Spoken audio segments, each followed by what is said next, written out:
around at night and saw that I was working at night. And they kept, one of the reasons they came up to me and they talked to me and they said that this was counterproductive.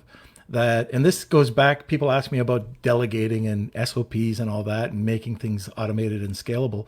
Well, basically, it was you can't build a business around yourself. If you're putting in all this time and energy, then the numbers aren't adding up. You know, it's you've put them in. We're going to have to put it into other people. They'd rather see the light go off at 5 o'clock and have it delegated somewhere else.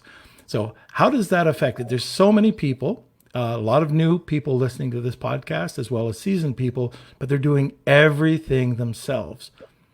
What do you suggest? Yeah, I mean, look, delegation for your own sanity.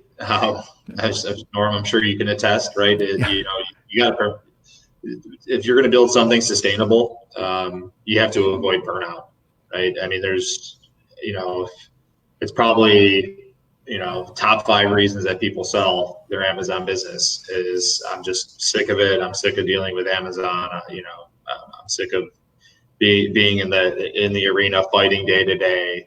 And if you delegate some of that stuff, you free up the emotional capacity to, you know, to rise above the day-to-day fighting and, you know, frustrations and think bigger picture and with the strategy and how do you best grow your business for your ultimate outcome, which could be a sale or, you know, continue to scale it, et cetera.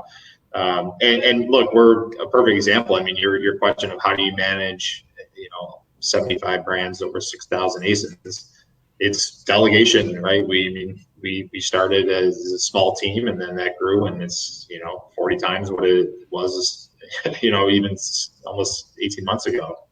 And I think it's dumping, right? Like if you're an owner, you have to dump all, you know, do a brain dump of everything you know, everything you do, and then look at the least critical pieces, right? That's not going to break the machine and start small, right? Start delegating those pieces. And then over time, you're going to get more and more comfortable.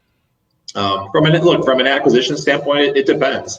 I mean, some businesses, you know, some sellers have, you know, a team of 15 people, and that might be a little too much for someone like a buyer that's buying an Amazon business for the first time, or maybe they bought 1 or 2. That might be intimidating to be like, oh, wow, I can't take on a team of 10 or 15 VAs, or that's just not what I'm looking to do. I think, you know, people like the appeal of, you know, one person working 5 to 10 hours. I mean, I always laugh when I see, you know, brokers saying, oh, the owner works 5 hours a week on this business. And it's like, yeah, maybe, but, you know, you didn't see the 60, 70-hour work weeks that were required for the first 3 years to get it to where it is, right? Documenting the SOPs, hiring VAs, training people, putting out the fires, et cetera.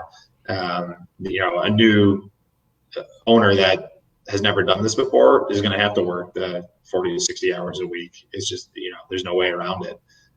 So I think it's, you know, it's part of growth as a business owner and an entrepreneur. And if you can't delegate, you know, you're just going to naturally have a ceiling on how far